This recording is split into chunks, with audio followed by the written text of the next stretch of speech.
Il est temps de vous lancer. Alors venez chez Temporis et bénéficiez de la force d'un indépendant local spécialisé dans le recrutement sur le Nord au Marnais. Intérimaires et entreprises, avec Temporis, c'est la garantie d'une prestation de qualité et de proximité.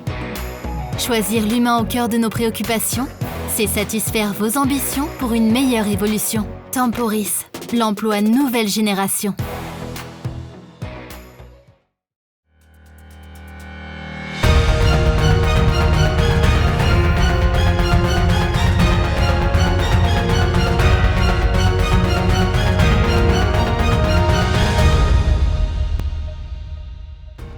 Bonsoir à tous, je suis ravie de vous retrouver pour cette nouvelle semaine. Tout de suite les titres de l'actualité de ce lundi 30 novembre.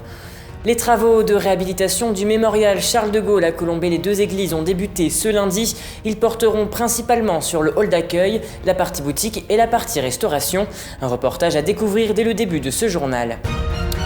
Le sénateur de la Meuse était au plein cœur des jardins de Wassincourt. Il a même mis la main à la pâte, vous le verrez dans un instant. Et depuis fin octobre, les étudiants revivent un air de déjà-vu. En effet, les cours en présentiel étant suspendus à cause du reconfinement, ils doivent s'adapter à la situation. Et enfin, nous terminerons sur une note musicale puisque dès aujourd'hui, un conte musical meusien sort dans les bacs. Nous irons à la rencontre de Roméo Putti, l'auteur du livre.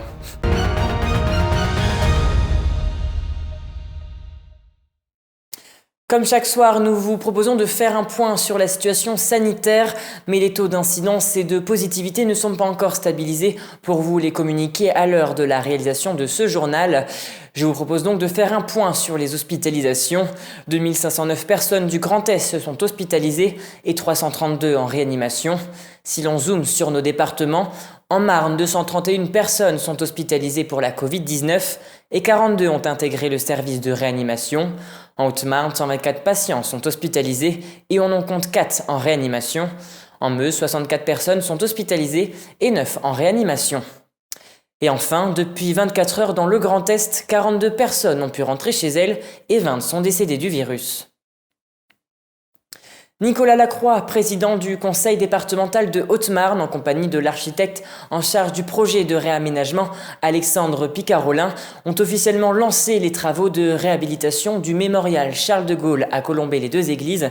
Ils profitent de la période creuse de tourisme pour rénover le bâtiment. Un reportage de Mathilde Laurin.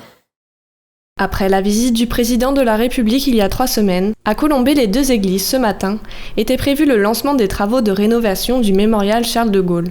C'est parti pour 3 mois et demi de chantier dans le hall du musée. L'idée est de redonner un rafraîchissement au pôle détente. Avec une enveloppe de 600 000 €, les équipes en charge du projet souhaitent optimiser la gestion des flux dans le bâtiment en améliorant le parcours de fin des visiteurs. Les travaux s'orientent sur le travail de fond. Toute la scénographie portant sur la vie du général de Gaulle de la boutique va être revue, ainsi que l'ambiance avec une acoustique et de nouveaux éclairages.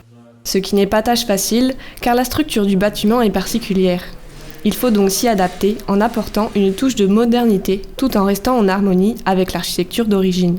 C'est un chantier qui va être relativement court et assez intense parce qu'on passe par une grande partie de démolition au niveau de la boutique existante avec la création d'un escalier un nouvel escalier dans la structure du bâtiment et la création complète de différents mobiliers, meubles d'exposition, de bars, de comptoirs d'accueil. L'idée c'était d'offrir un équipement plus moderne, plus agréable pour prolonger un petit peu l'expérience des visiteurs à Colombey. Accueil, boutique et café vont être revus dans sa totalité avec un ameublement en atelier et fait sur mesure. Pour la partie visite, les nouveaux outils de communication vont être développés.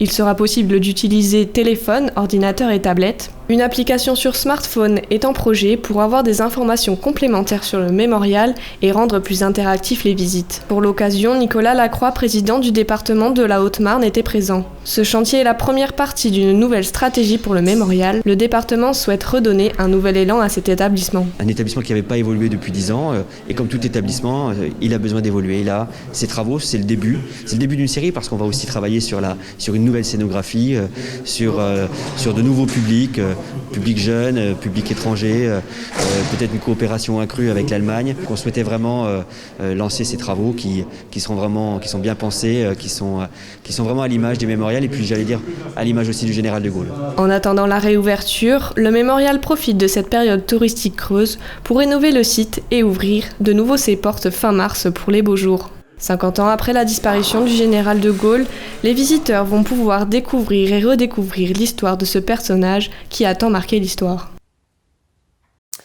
Le 19 novembre, partout en France, l'opération Duo Day a permis de former des duos entre des personnes en situation de handicap et des professionnels volontaires dans de nombreuses entreprises, collectivités ou associations.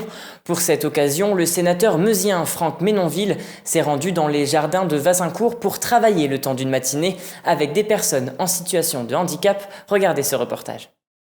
Muni d'une paire de gants et d'un couteau, le sénateur de la Meuse Franck Menonville s'est prêté au jeu du Duo Day, une journée qui permet la formation de duos entre des personnes en situation de handicap et des professionnels. Pour l'occasion, il s'est rendu au jardin de Wassincourt et a mis la main dans la terre, un milieu qu'il connaît bien. Je suis quand même agriculteur, donc la terre je connais, mais là j'y découvre une production très technique, très spécifique et puis nouvelle pour moi. Pommes de terre, poireaux, carottes ou encore courges, de nombreux légumes y sont cultivés sur 55 hectares du site. Les équipes de cette ESAT ont mijoté un programme bien rempli. Le sénateur a commencé par l'atelier des endives. On est l'un des rares encore aujourd'hui à faire de l'endive sur tourbe. Donc il s'est essayé à la préparation des bacs, préparation des racines. Il a rentré un bac de racines dans une salle qu'on appelle une salle de forçage. Et dans un même temps, il a sorti un bac d'endives prêtes à récolter.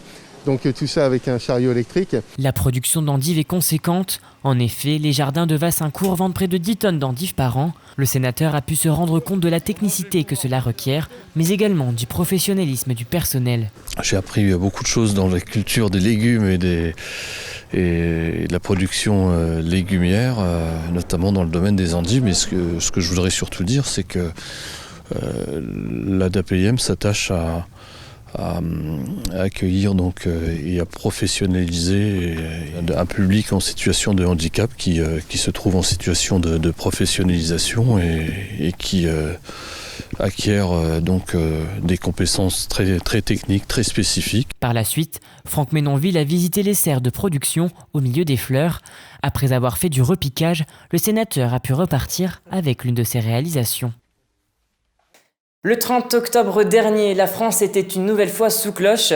Les établissements scolaires tels que les écoles, collèges et lycées continuaient de dispenser des cours en présentiel, mais ce n'était pas le cas pour les étudiants. Lors de la dernière allocution présidentielle, ils espéraient d'ailleurs retrouver les bancs de l'école, mais il faudra encore patienter. Regardez ce sujet réalisé par Théo Raguin. Thibaut, étudiant à l'université de Reims-Champagne-Ardenne, s'apprête à aller en cours. Cependant, pas question de rejoindre les bancs de l'université. Durant le confinement, tous les cours du monde de l'enseignement supérieur sont dispensés en virtuel. Pendant le premier confinement, on n'a pas eu beaucoup. Il y a juste certains profs qui nous envoyaient leurs cours via nos adresses mail de la fac. Mais dès la rentrée de septembre 2020, il y a déjà quelques cours qui ont été mis en place pour se faire à distance, pour éviter, dans la mesure du possible, d'aller à la fac. Quand le confinement a été annoncé et que tous nos cours sont passés en distanciel, au final c'était juste... on était déjà habitués, quoi. Pour remplacer les cours en présentiel, la solution a été toute trouvée, ils ont été dématérialisés. Il suffit d'un ordinateur et d'une connexion Internet pour assister aux cours en visio. Cependant, la sensation n'est pas la même que dans un amphithéâtre. Ça demande un effort de concentration supérieur à si on devait juste aller en cours et écouter le prof, puisque là, on est chez nous, donc on est dans un milieu qu'on connaît, avec plein d'éléments qui peuvent nous perturber notre concentration. On a tendance à vouloir, allumer la télé à côté ou juste ouvrir une fenêtre sur notre ordinateur pour faire autre chose à côté, quoi. Pour les étudiants n'ayant pas le matériel nécessaire, l'université peut leur prêter de l'équipement informatique ainsi que de quoi avoir une connexion Internet. Du côté des enseignants, l'implication auprès des élèves est un peu plus inégale. Certains profs sont très présents, ils nous envoient des mails, ils nous disent s'il y a quelconque problème vis-à-vis de vos ordinateurs, de la fac, des cours, vous nous envoyez un mail. Il y a même un prof qui nous a donné son numéro de téléphone personnel pour qu'on puisse le joindre à n'importe quel moment. Et il y a d'autres profs, ils nous envoient les cours, ils nous disent même pas qu'ils nous ont envoyé les cours, donc du coup on est un peu largués sur certains cours. Mais franchement, il y a des profs qui sont super présents et du coup c'est hyper rassurant.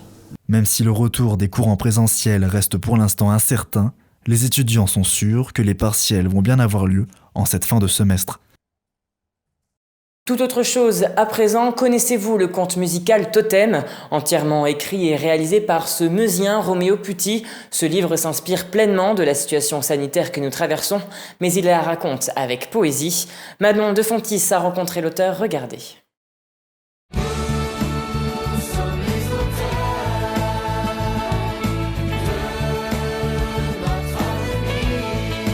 Tourné vers l'avenir, Totem est un conte musical imaginé et écrit par Roméo Putti au printemps dernier.